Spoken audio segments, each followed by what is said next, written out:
हाथों को उठा के जो फतह को हासिल कर चुके हैं उनके हाथ नीचे नहीं रहते हैं। इस दोनों हाथों को उठाइए, अपनी बाइबल को भी उठाइए, यह आपका फख्र है। हालेलुया। और कहिए आज फतह का दिन है, क्योंकि आपने अपनी नींद पर गालिब आकर खुदा के घर आना, मौत पर जाना है। हालेलुया। जरा जोर से हालेलुया। आपके चेहरों पर स्माइल हो कि आप अपनी नींद से बेजार होकर, तैयार होकर, किसी ने नाश्ता किया है और किसी ने नहीं किया, तड़प के साथ आज खुदावन के घर आए हैं, तो आज खुदा के घर से भी खाली हाथ नहीं लौटेंगे। हालेलुया। आइए जरा जोरदार तालियां खुदा के लिए बजा दीजिए, जोरदार तालियां बजाइएगा, जोरदार तालियां। Praise God. जल्दी से हम कलाम की तिलावत करेंगे और उसके बाद फिर आप बैठिएगा। पहला कुरिन्थियों और उसका 10वां बाब और उसकी 21वीं आयत होगी। निकालिए बच्चे, गौर से सुने। आपके पास बाइबल नहीं है तो लिसन इट केयरफुली, ओके। मैं अभी सुनूंगी आपसे, किसी से भी आयत सुन सकती हूँ। एक ही आयत है, गौर से सुननी है आप सबने। तुम खुदावंद के प्याले और शयातीन के प्याले दोनों में से नहीं पी सकते। खुदावंद के दस्तरखान और शयातीन के दस्तरखान दोनों पर शरीक नहीं हो सकते। क्या हम खुदावंद की कुर्बत को गैरत को जोश दिलाते हैं? क्या हम उससे जोरावर हैं? पाकलाम के पढ़े और सुने जाने पर खुदावंद की बरकत हो। आमीन। आज बड़ा खूबसूरत टॉपिक है। आज कौन सा संडे है, कोई बताएगा? First Sunday off the month.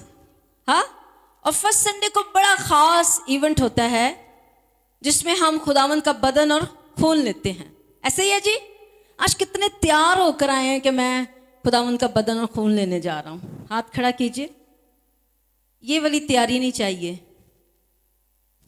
ये वाली तैयारी के साथ आए हैं। तो आज खुदा आपको शेयर करने वाला, कहें आमीन। सारे बोले आमीन।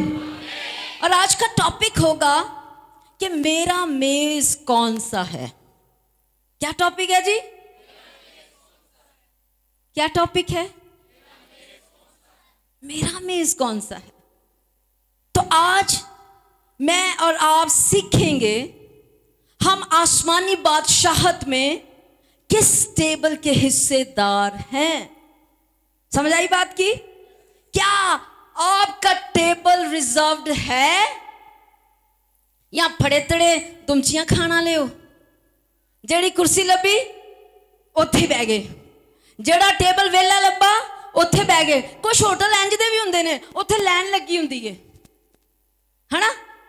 दो लोग हस्बैंड एंड वाइफ रोटी खा रहे ने, सारा भरिया है, ते हुण जेड़े आने वाले हुंदे ने ना, वो टेबल ते निगाह रखते ने, केड़ा फ्री होवे ते असीं जल्दी जी बह जाइए।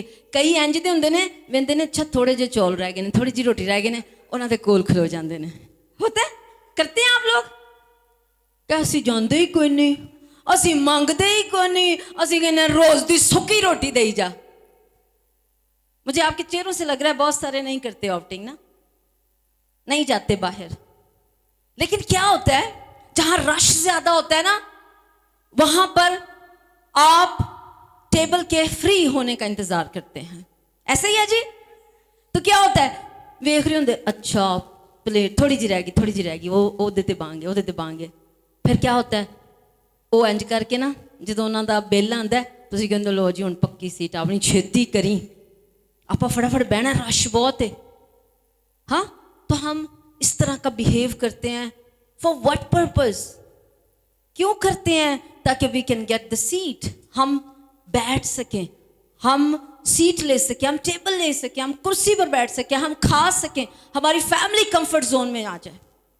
तो क्या स्पिरिचुअली तौर पर, रूहानी तौर पर जब आप बाशऊर हो चुके हैं, जब आप बेदार हैं, जब आपने पानी का बपतिस्मा ले लिया है, आप तौबा कर चुके हैं, आप खुदा के साथ दौड़ रहे हैं, तो क्या आप इस पैशन के साथ खुदा के साथ दौड़ रहे हैं कि मैं खुदा की मेज का हिस्सा हूं, ये 110% आपको श्योरिटी हो कि आप खुदा की मेज का हिस्सा हैं। और अगर नहीं है, श्योरिटी नहीं है कि हमारे पास टेबल मौजूद है कि नहीं, तो आज हम कलाम में से सीखेंगे। मैंने आपके सामने हवाला पढ़ा कि हम क्या करते हैं, शैतान और खुदा के टेबल दोनों मेजों पर शामिल शरीक नहीं हो सकते। और पौलुस रसूल को अगर देखते हैं तो कुरिन्थुस की कलीसिया को वो बड़ा सख्त होकर कलाम लिखता है। पहले जो फर्स्ट कुरिन्थियंस है उसमें बड़ी सख्त तालीम जो है वो पौलुस देता है, सेकंड में थोड़ा नरम हो जाता है, लेकिन वो कुरिन्थुस की कलीसिया को डायरेक्टली कलाम करता है, क्योंकि उन्हां दे वतीरे ठीक नहीं है, उन्हां दा रहन बहन ठीक नहीं है, उन्हां दे रस्मो रिवाज ठीक नहीं है, उन्हां दा गलबात करन दा तरीका ठीक नहीं है, उन्हां दा सोच दा तरीका ठीक नहीं है, उन्हां दे ईमान दा तरीका ठीक नहीं है। इसलिए वो उन्हां नाल बड़ा हार्ड होके गल कर रहे हैं। और एक कुरिन्थुस दी कलीसिया नाल ही गल नहीं हुंदी। ये जब जब कलाम खुलता है तब तक खुदा का रूह मुझे और आपको तंबीह करता है, और मुबारक है वो बेटा और बेटी जिसकी खुदा तंबीह करता है। हालेलुया, क्योंकि जो जिससे वो प्यार करता है उसी की तंबीह करता है। Hallelujah, hallelujah. आज खुदा ने मुनासिब जाना कि वो आपको सिखाए। अगर आप खुशफहमी का शिकार हैं कि मैं खुदा के मेज का हिस्सा हूं, तो आज आपको कलाम सिखाएगा कि आप क्या खुदा के मेज का हिस्सा है या नहीं है। यू विल जज योर सेल्फ बाई यू। आप अपने आप को जज करेंगे। और कलाम एक ऐसा तराजू है, इसके बारे में लिखा जाता है, मैंने कलाम के तराजू में अपने आप को तोला और क्या निकला, कम निकला। और ये मेज जो है ये सिर्फ ये शायर रुबानी का मेज ही नहीं है। Table is purposely made. ये छोटा सा जो टेबल आपको 4 टांगों वाला नजर आता है ना, आजकल स्टाइलिश टेबल्स हैं। ये देखिए, ये राउंडेड है। ये टेबल को हम आम समझ लेते हैं।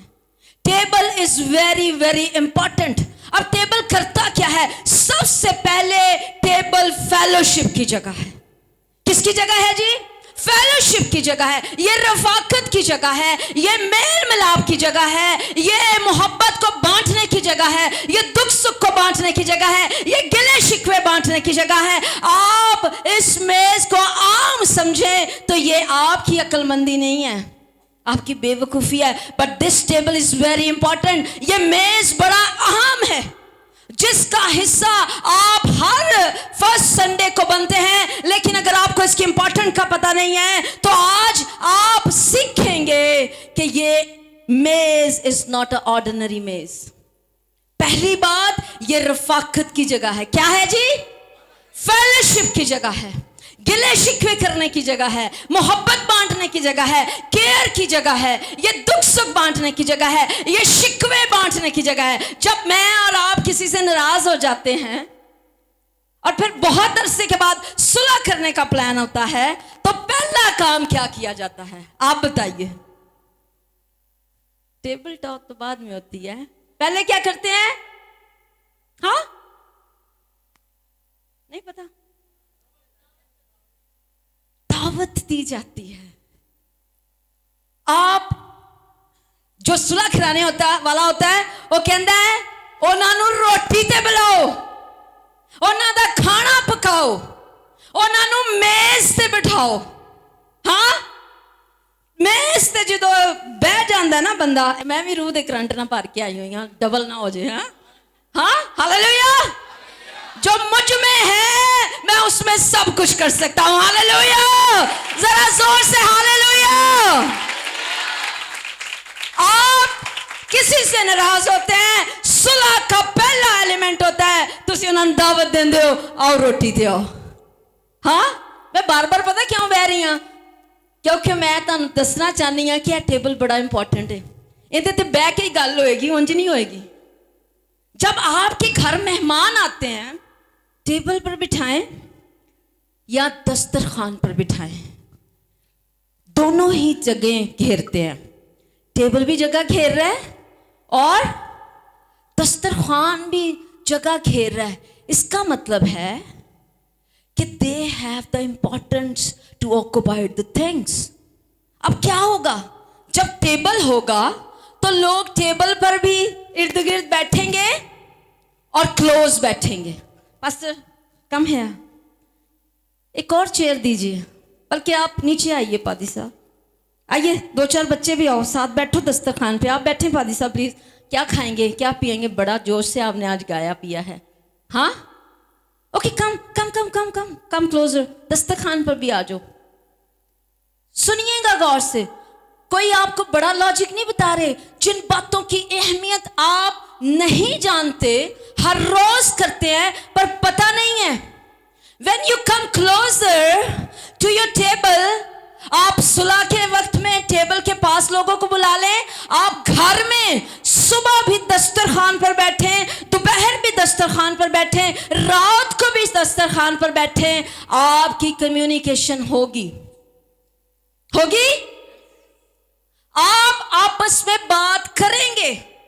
You will fellowship with each other. आपकी फैमिली मेंबर्स में आपस में रफाकत होगी। गिले शिकवे कुछ भी होंगे, अगर मियाँ बीवी फर्ज करें आपस में नाराज हैं, रोटी बीवी बनाकर साहब के लागे लाती है, उसको दस्तरखान पर या टेबल पर बिठाती है, तो क्या होगा? थोड़ी देर खामोशी होगी, फिर नवाला पो के मुंह छुपावांगे तो कोई स्माइल आ जाएगी। हाँ, कुछ थोड़ी घड़ी जिवें तुहाडे मुंहां ते आ गई है, कोई स्माइल आ जाएगी। अगर बाप ने बच्चों को डांटा है तो जब दस्तरखान पर आएगा तो बाप अगर अपने बच्चे को ऐसे करके प्यार देगा तो बच्चे का भी सारा गिला शिकवा दूर हो जाएगा।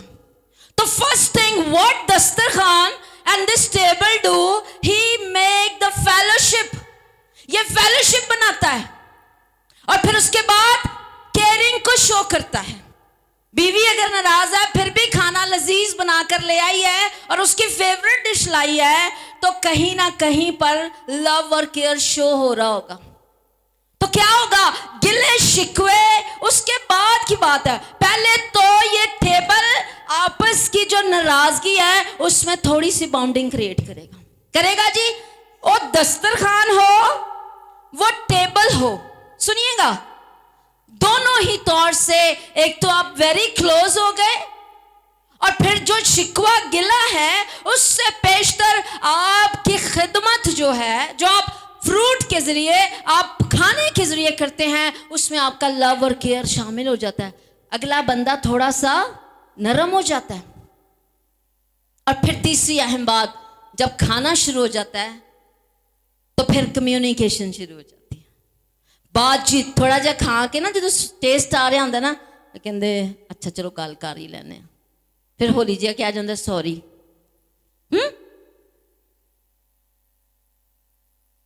तो क्या होता है? बातचीत बढ़ गई। और जब बातचीत बढ़ती है तो फिर बात यहां तक नहीं रहती कि नाराज थे गल शुरू होगी। टेबल आपकी सारी नाराजगी को दूर कर देता है, रफाकत आपकी सारी नाराजगी को दूर कर देता है। थैंक यू पास साहब, ये दोनों ही वेरी इंपॉर्टेंट है। थैंक यू जी, आपका भी बहुत शुक्रिया। आज टेबल के ताल्लुक से 5 बातों को गौर से सुनना है आपने। फर्स्ट थिंग, खुदावंद के मेज की इंपॉर्टेंस, खुदावंद के मेज की अहमियत क्या है। दूसरी बात, मैंने मेज से क्या चुना है। पहली बात, खुदा के मेज की अहमियत क्या है। दूसरी बात, मैंने खुदावंद के इस मेज से क्या चुना है। और तीसरी बात, आप किसके साथ मेज पर बैठे हैं, आप किसके साथ मेज पर बैठे हैं। चौथी बात, आपने किस मेज पर से खाया है, आपने किस मेज पर से खाया है। और 5वीं और इंपॉर्टेंट बात, आपके मेज के इंतखाब ने आपकी जाती जिंदगी पर क्या असर डाला है। आप देखें, मेज की इंपॉर्टेंस मैंने आपको शुरू में बताई। मेज फेलोशिप को लेकर आती है, इब्तदाई कलीसिया की बात करें तो कलाम फरमाता है इब्तदाई कलीसिया क्या करती थी, रफाकत और शराकत करती थी, रोटी तोड़ती थी, दुआ करती थी और उसके साथ साथ क्या करती थी जी, तालीम पाती थी। ये 4 इंपॉर्टेंट बातें होती थी। और कहां से उन्होंने सीखी, यीशु मसीह से सीखी हैं। और यीशु मसीह से कैसे सीखी हैं, यीशु मसीह हमेशा अपने शागिर्दों के साथ नीचे बैठता और उनके साथ रफाकत करता। और आखिरी फसा की बात करें, आखिरी खाने की बात करें तो वहां पर भी उसने ज़ियाफत का इंतजाम किया, फेलोशिप का इंतजाम किया। शागिर्दों के साथ बैठा और उनको कहा कि रोटी लेकर आओ, शीरा लेकर आओ। क्यों? ताकि वो बड़ी अहम बात, वादी साहब, खुदा का जो बेटा था यीशु मसीह, वो बड़ी इंपॉर्टेंट बात करने वाला था और उसको पता था कि ये इंपॉर्टेंट बात मैं मेज पर बैठ कर ही कर सकता हूं, चलते फिरते नहीं कर सकता, भीड़ में नहीं कर सकता। उसने 2 इंपॉर्टेंट बातों का जिक्र किया है वहां पर। पहली बात, उसने यहूदा अस्कर युद्धी उसकी बात की कि मेरे साथ रहकर एक ही प्याले में से हम पीते और खाते हैं, एक ही टाइम में रफाकत करते हैं। मेरा प्यारा शागिर्द है लेकिन वो बेवफाई करेगा, वो मुझे 30 सिक्कों के एब्स जो है वो बेचेगा। पहली इंपॉर्टेंट बात, वो अपने रसूल और शागिर्दों के साथ बैठकर मेज पर रफाकत करके खाने का इंतजाम किया गया। और उसने वहां पर 2 इंपॉर्टेंट बातें की। उसने पहली बात यहूदा अस्करियोती के बारे में बात की और दूसरी अपने सलीबी सफर के बारे में बात की। और ये बात आम नहीं थी कि चलते फिरते कह देता कि मेरा खून वगेगा, मेरे जड़ा ना तानू ए खून तुहाडे दरमियान च नया अहद होएगा, ए रोटी तुसी खावोगे। ए आम गल नहीं सी। उन्हें मुनासिब जानिया कि उन्हां दे नाल पहला रफाकत करे, फिर उन्हां नू तालीम देवे और फिर दुआ की जावे। रोटी भी तोड़ी, 4 चीजें उसने टेबल पर करके दिखाई। आज भी मैं और आप, हम इस मेज को आम समझ लेते हैं। और जब मैं मेज की बात करूं तो सिर्फ इसी मेज की बात नहीं हो रही, ये खुदा के घराने, उसके पुलपट की बात, उसके साथ रफाकत की बात हो रही है। आपकी जिंदगी में अगर ये मेज नहीं है, यानी कि ये 4 चीजें नहीं हैं, तो आज जानने की जरूरत है, क्या आप फेलोशिप में हैं? क्या आप रोटी तोड़ने में हैं? क्या आप दुआ करने में मशगूल हैं? क्या आप तालीम पाने में मशगूल हैं? आप पूरा हफ्ता गायब हैं चर्च से और सिर्फ संडे को आना मुनासिब समझते हैं, संडे को दुआ करना मुनासिब समझते हैं। क्या आप 3 वक्त की रोटी नहीं खाते और एवरी डे नहीं खाते? आप 3 वक्त में एक ही दिन में अपने घर के मेज पर आते हैं। अपने घर के कहां आते हैं? मेज पर आते हैं, दस्तरखान पर आते हैं। और 3 वक्त में आप अपनी फैमिली के साथ रफाकत करते हैं। जब आप अपने बच्चों के साथ बैठते हैं, आप उनको तालीम दे रहे होते हैं। जब आप दुआ करते हैं खाने से पहले, आप उनको तालीम दे रहे हैं। जब आप इकट्ठे होते हैं, आप उनको तालीम दे रहे हैं। जब आप प्रॉपर तरीके से आप खाना खा रहे हैं, आप उनको सिखा रहे हैं कि फूड इज वेरी नेसेसरी, दुआ करना बड़ी जरूरी है, इकट्ठे बैठना बड़ा जरूरी है। ये साइलेंट तालीम है जो आप अपने बच्चों को मेज पर बैठ कर देते हैं। एक वो भी तालीम है, मेज ते बैंदियां नाल ही हला हला हला हला, रोटी आगे पड़ी है और ना शुक्रियां निकल रही हैं। आज की पका लिया, फिर आलू बैंगन पका ले, फिर आलू गोभी पका ली, फिर दाल पका ली है। पहले वक्त में ही जैसे ही रफाकत शुरू हुई, आप इकट्ठे हुए, आपने खुदावंद की चीजों, बरकतों, नेमतों की जो है वो डंड ला दी थी, है ना? बच्चे करते हैं, करते हो ना? मैंने नहीं ये खाना, मैंने नहीं ये खाना। No no no, it's very very important. मेज is not a ordinary place. और कलाम में लिखा है कि खुदा जब तक किसी को ना दे वो जमीन पर कुछ नहीं पा सकता। आप जो रोटी खाते हैं कौन मुहैया करता है? खुदा मुहैया करता है। ऐ ना कहो सब्जी वाले ने ठेला लाया ते असी उत्थों लियांदी, अम्मी ने पकाई ते असी खाती। No, it's not like that. हम पहले वक्त में ही जैसे ही फेलोशिप में आते हैं, मैंने बहुत सारे घरों में देखा है, बहुत सारे घरों में देखा है कि रोटी आन तो पहला चंगी चुट्टी लगती है। हला हला हला हला। क्या उस रफाकत में और उस खाने में बरकत है?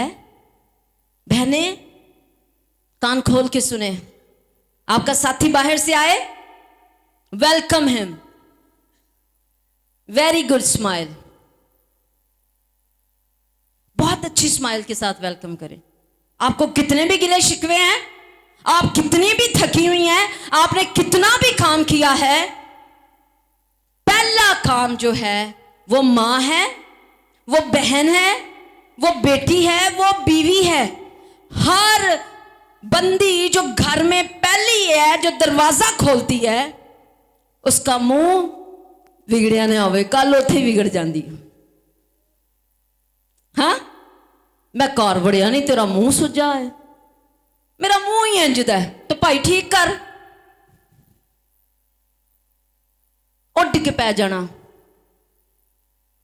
वो पता नहीं किन्ना खज्जल खवार हो के आ रहा है, तो जे ਉਹਦੇ हथ च कोई छापर कोई नहीं ना, याणिया ने उतों ही परा मुड़ जाना, आ गया तो असी की करिए।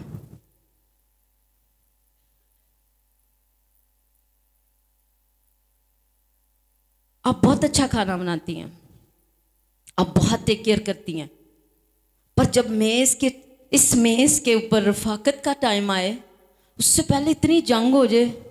शराज हैं, नीली को मेरा बीबी आई रोटी पक्की खा लै, तू कहना मर परा मैं नहीं खांदा।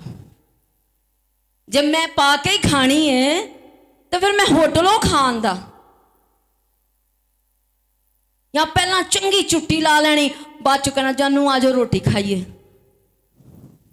जानू नहीं हथ आंदा हुंदा। आपने मेज का पहला असूल ही खत्म कर दिया, fellowship. It's not the fellowship you sit and fellowship, when you just entered your fellowship is started.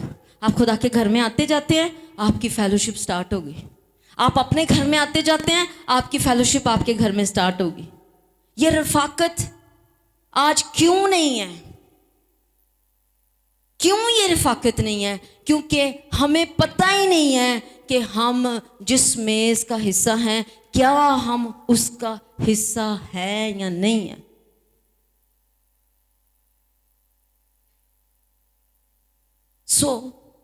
इस मेज की अहमियत को जानिए। ये आम नहीं है, ये घर का हो, ये खुदावन का हो, इट्स वेरी वेरी इंपॉर्टेंट। और जब आप टेबल लगाते हैं, खाना बनाते हैं, आप इनवाइट करते हैं, आप लोगों के दिल में जगह बनाते हैं। अब सोचिए, ये दुनियावी तौर पर है कि आप किसी का खाना बनाते हैं, आप उनका वेट कर रहे हैं और दे आर नॉट कमिंग। आपने खाना बनाया, आपने टेबल पर लगा दिया और अब आप उनका इंतजार कर रहे हैं। Nobody is on the table. घंटा गुजर गया, 2 घंटे गुजर गए हैं, जिसने खाना बनाया वो इंतजार कर रहा है। याद रखिए, जिसने पैसे लगाए हैं वो इंतजार कर रहा है, और आप नहीं पहुंचते। यीशु मसीह नासरी जो कहता मैं तेरे दिल के दरवाजे पर खटखटाता हूं, जो खोलेगा मैं क्या करूंगा। पहली गल की करता है, मैं तेरे दिल च वड़ के हला पा दांगा, तेरा ब्लड प्रेशर हाई कर दांगा।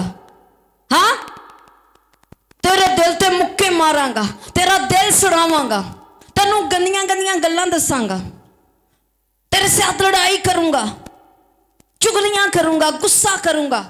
क्या करेगा वो? उसने कहा जैसे ही तू दरवाजा खोलेगा मैं तेरे साथ खाना खाऊंगा, यानी कि मैं इस टेबल पर बैठकर तेरे साथ रफाकत करूंगा।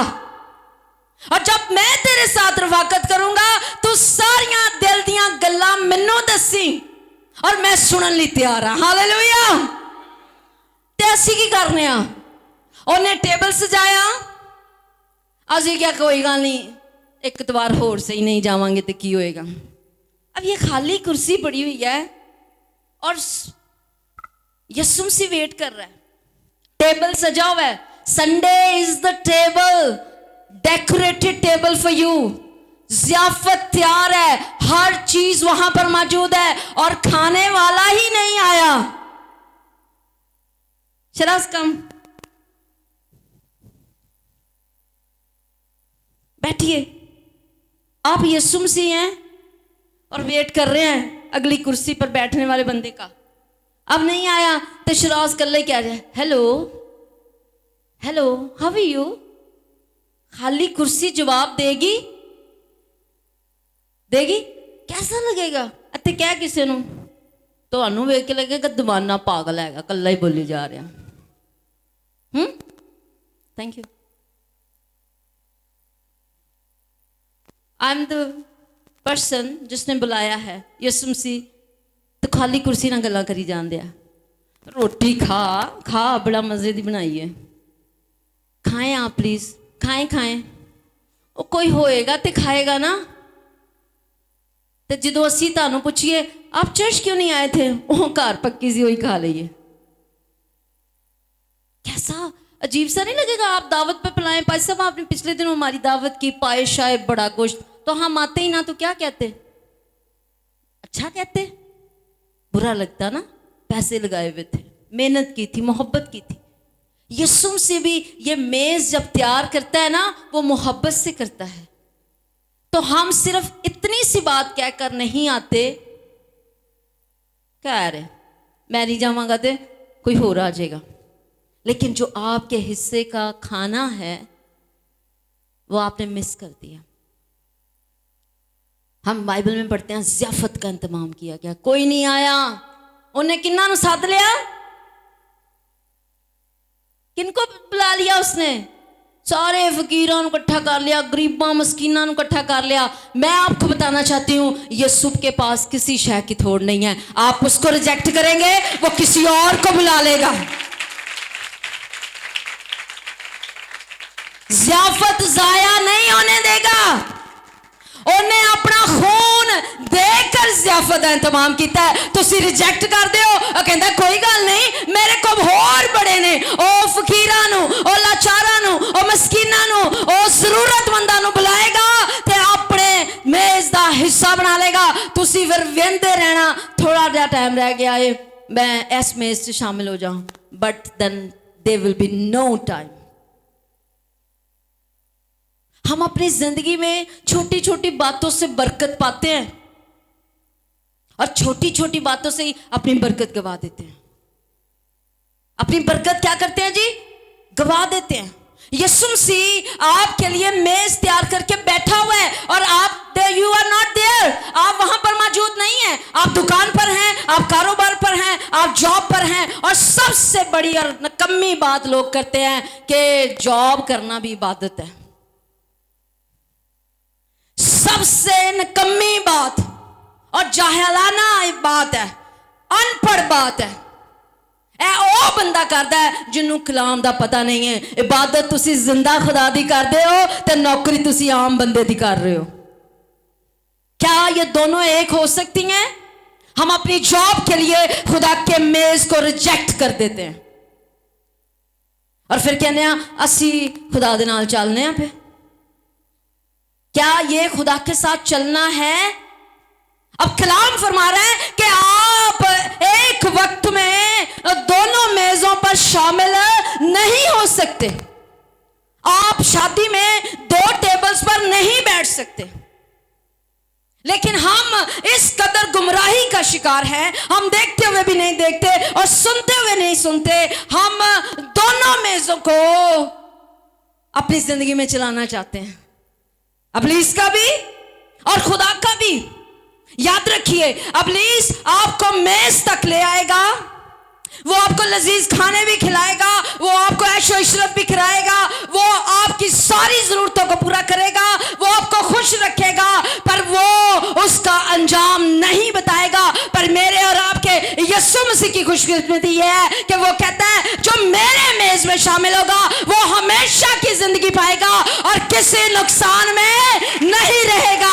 हालेलुया। हमने जज करना है हम किस मेज पर हैं, मैं किस मेज का हिस्सेदार बन रहा हूं। मैं हफ्ते में एक दफा, मैं महीने में एक दफा, मैं साल में एक दफा, मैं हर रोज किस मेज का हिस्सा बन रहा हूं।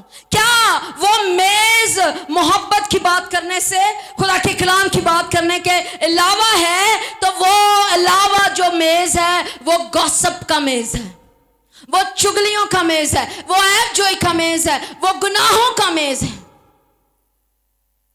दो टेबल अगर आपकी जिंदगी का हिस्सा है तो आपको देखना है कि मैंने मेज पर से क्या चुना है।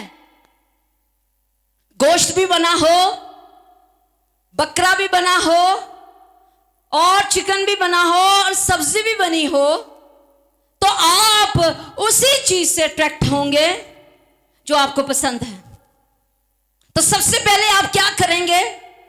आप जो पसंदीदा चीज है वो सबसे पहले मेज से उठाएंगे। ऐसे ही है जी, किसी को फिश पसंद हो रही है, मामा हो रही है ए बनाना मैनू, है ना, तो जोड़ा बेचारा पहला ही बनाना शुरू कर दे वो ओदी हार गई, उन्होंने फिर बैन देंगे, है ना। ऐसे होता है ना। पहला तो बीबियां बूबियां वेख के कोई बंदा एवं करके ना शोखा हो जाता है ना, ये लीजिए। उस तो बाद फिर सारे टब्बर ही उन्हें कहता दीजिए, है ना, है। तो फिर जो अक जाता फिर कहता बस कीजिए, मुझे भी खाने दीजिए, है ना। शराज मैं वेख्या शराज नूं एक दो दफा दिती, फिर उस तो बाद बह गया है। तो कहाँ बात हम क्या कर रहे थे? हाँ, आप इंपॉर्टेंट जो आपकी पसंदीदा चीज है आप उसको उठाएंगे। आपने जज करना है। जब भी संडे को चर्च आए, यू हैव टू डिसाइड कि आपको आज क्या लेना है। आप वर्शिप में वीक हैं, आप दुआ करने में वीक हैं, आप सजदा करने में कमजोर हैं, आप कलाम पढ़ने में कमजोर हैं, आप कलाम को लेने में वीक हैं। डिसाइड करके आइए आज मुझे खुदावंद के मेज से क्या लेना है। आज क्या लेना है मुझे? रेलू कट्टा ना वो तैयार हो, वो मुंह तो वो चलिए हला हला हला करके ते वापस। डिसाइड। और मुझे पालूस की बात बड़ी अच्छी लगी। उन्हें क्या, दो मेज़ां जो तुसी एक टाइम च नहीं खा सकते, उन्हें लाइन ड्रॉ कर देती। ही डिफाइंड एंड ही डिटरमाइंड। उसने लाइन ड्रॉ की, उसने डिफाइंड किया, उसने मुकम्मल तौर पर वाजिया किया कि आप क्या करेंगे। एक तो ताड़ी हदबंदी है, ड्रॉ कर दी, लाइन बना दी, हद मुकर्रर कर दी। फिर उसने डिफाइन किया, उसने कहा no no no no no, आप एक ही वक्त में शैतान और एक ही वक्त में खुदा के मेज से नहीं खा सकते। और फिर उसने डिटरमिन किया, उसने इस बात को और ज्यादा वजाहत के साथ किया। कहता है कि तुसी खुदा नूं एवें समझिया होया, उहदी गैरत नूं ललकारदे हो। असीं अपने आप च शाणे बड़े ने, उन्होंने की पता लगता पाया असीं दोवें खाण दे चक्करां च, ते दो घर दा ते दो टेबलों का पराउणा क्या रहता है, भूखा रहता है। आप कहीं से शेर नहीं हो सकते। आप जब तक, मैं फिर कहूंगी, आप जब तक इस बात को नहीं जानेंगे कि मैं कौन से मेज का हिस्सा हूं, आप बरकत नहीं पा सकते। असी मेज डिसाइड कर रहे हैं, कभी कैथलिक आ जाओ, कभी पेंटिकॉस्टल चले जाओ, कभी कैथलिक आ जाओ, कभी पेंटिकॉस्टल चले जाओ। कई मौजियां रूहां ने जिथे दिल करता चले जाओ। हाँ, इस दवारे इस गिरजे, अगले दवार किसे उन्हें ठेका चुक्या गिरजियां ਵੈਲੂਏਟ ਕਰਨ ਦਾ। आप एवरी डे मेज चेंज नहीं कर सकते।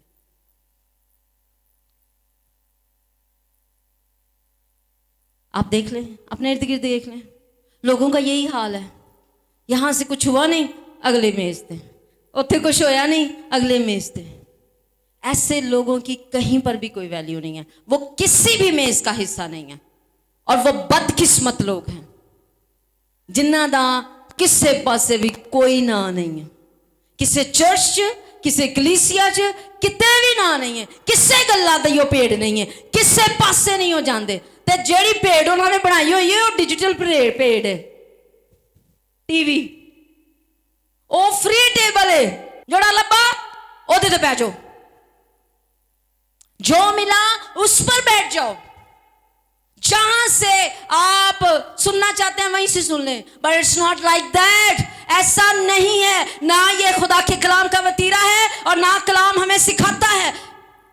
भेड़ों से कहता है अपने चरवाहे दी आवाज नो पहचान, ते चरवाहे नु की कहता है अपनियां भेडां च दिल ला। इत्थे भेडां ने कई पादरियां नाल दिल लाया होया, हाँ, उहदे को नौकरी की दुआ करा ली, उन्हें तो गुरदियां ते दुआ करा ली, उन्हें तो मैं इस पादरी को ना मैं घर ली दुआ करा रहा वहाँ, इस पास्टर साहब ने मैं नौकरी की दुआ करा रहा वहाँ, इस पास्टर साहब को जोड़ा मैं सिर दर्द की दुआ करा रहा वहाँ, इस पास्टर साहब को मैं दस्या होया मेरी मजबूरी है, वो मैं उहदे कोलों दुआ करा रहा, मैं तुहानू नहीं दस किन्ने मेज उन्हां दी जिंदगी च ने। याद रखिए, आप जिस मेज का हिस्सा हैं वही आपका जिम्मेदार है। आप जाएं रेस्टोरेंट में, आप किसी भी मेज पर बैठ जाइए, तब तक आपको खाना वो नहीं देंगे जब तक आप ऑर्डर प्लेस नहीं करेंगे। बैठे रहो, वो करीमड़ी आएगा, क्या चाहिए आपको सर? तुझे को नहीं, कुछ नहीं, मौज आया मैं कहा चलो वेले टेबल ने असी जाके भरने आ। आपको खाना नहीं मिलेगा। कुछ लोगों ने कलीसियाएं बदलने का, चर्च बदलने का अपना वतीरा बनाया हुआ है। ये वही लोग ने जड़ा होटल में कला वेला वेख्या ते वो खुश होंगे ने, पुड़के इस टेबल ते, पुड़के उस टेबल ते, वेला। तो ऐसी हरकतें कौन करता है? बच्चे करते हैं। आप शादी पर देख ले, बच्चे क्या करते हैं? कभी भी एक सीट पर नहीं बैठते, इधर से उठे भागकर दूसरी सीट पर, यहां से उठे भागकर दूसरी सीट पर, और यहां से उठे दूसरी सीट पर। तो बाप बाप क्या कर रहे हैं? चंड मारते, कहते हैं साड़ी सीट इत्थे बह, पर वो नहीं बहता। उसको कौन समझाए? उसको नहीं कोई समझा सकता। और जब रासबाज होकर, खुदा की तालीम जानकर, अगर कोई बालिग शख्स ऐसी हरकतें करे, एक चर्च के बाद दूसरा चर्च, दूसरे के बाद तीसरा चर्च, क्या आप इसको मिच्योर कहेंगे? वो रूहानी तौर पर बच्चा है, उसको इल्म ही नहीं है कि मैं किस मेज का हिस्सा हूं, मैंने क्या डिसाइड करना है अपने लिए, मुझे क्यों इस टेबल से खाने की जरूरत है और किस वक्त खाने की जरूरत है। ये एक बालिग मैच्योर नौजवान, जो रास्तबाजी में नौजवान है, वही डिसाइड कर पाता है। और ऐसी हरकतें करने वाले लोग रूहानी तौर पर बच्चे हैं, जिनके बारे में पालूस बखूबी तौर पर हमें सिखाता है। ऐ बच्चों, वो बड़े लोगों को कह रहा है, उसमें 70 साल, उसमें 80 साल, उसमें 90 साल, उसमें 12 साल, उसमें 13 साल, उसमें 40 साल के लोग मौजूद हैं। और बच्चों क्यों कह रहे हैं? क्योंकि उन्हें पता है रूहानी तौर पे बिल्कुल इमेच्योर ने। और फिर भाई कह रहा है थोड़े से जवानों को जो थोड़े मैच्योर हो गए हैं, हाँ, और बुजुर्ग कह रहा है, नौजवान कह रहा है, जो फुली तौर पर रूहानी तौर पर मैच्योर है। बच्चे मेज बदलते हैं, जिन्होंने रूहानी बरकतां मिल रही होंदियां ने, वो मेज बार बार नहीं बदलते। यीशु मसीह ने मेज सजाया होता है, उन्हें पता होता है यही साडा मेज है, असी इत्थों ही खाना है। वो इधर उधर नहीं जाते। आज मुझे और आपको डिसाइड करना है मेरा मेज कौन सा है। क्या जिस मेज पर मैं मौजूद हूं उसमें मेरी इंपॉर्टेंस है? जो कुछ मैंने खाया है वो मुझे क्या फवायद दे रहा है? आप जब अपनी फेवरेट चीज खाते हैं तो आप देखिए मेडिकल फील्ड में आप जब देखते हैं हर चीज में कोई ना कोई प्रोटीन, कोई ना कोई विटामिन्स, कोई ना कोई मिनरल मौजूद है। और डॉक्टर आपको जिस चीज की कमी होती है कहते हैं ए खावो ताड़ी कमी पूरी करेगा। हाँ, तो आप जब चर्च में आते हैं, खुदा के मेज पर आते हैं, आपके अंदर जो कमियां होती हैं खुदा का मेज आपको इंडिकेट करता है, आपको सिखाता है मेरी बहन ये कर, मेरे भाई ये कर। ते किसी ਨੂੰ कोई इंज दे ने उन्हां दे घटे ही रहिंदे ने, उन्हां नूं जिन्ना भी तुसीं खवा दो उन्हां दा बीपी उत्ते आंदा ही नहीं, वो लो ते ही रहिंदा है। ऐसी बाजियां यहाँ पर जिन्होंने जिन्ने मर्जी आंडे खवा लो उन्हां दा तां नहीं जाना। कुछ रूहानी तौर पर भी ऐसे बच्चे मौजूद होते हैं चर्च में, उन्होंने जिन्ना मर्जी तुसी रजा लवो उन्हों की भुख नहीं मिटनी, उन्होंने कीड़े कढ़ते ही रहना। होया हो गया, इंज हो गया, इंज हो गया।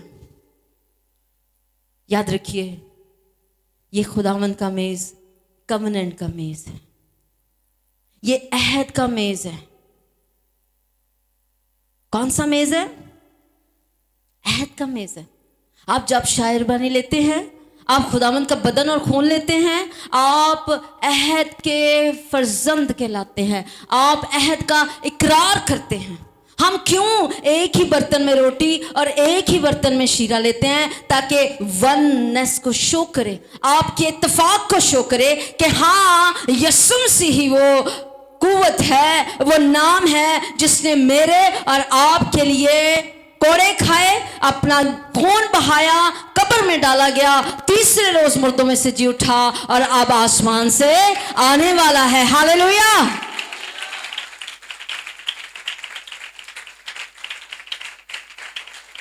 आप इस मेज पर ये इकरार करते हैं, इकट्ठे एक ही रोटी और एक ही शीरे में से लेते हैं और इकट्ठे होने का, मुत्तफिक होने का, फेलोशिप का, रफाकत का, शराकत का, रोटी तोड़ने, तालीम पाने का इकरार करते हैं। इसीलिए क्यों हम कहते हैं पूरी फैमिली फर्स्ट संडे को खुदा के घर मौजूद हो।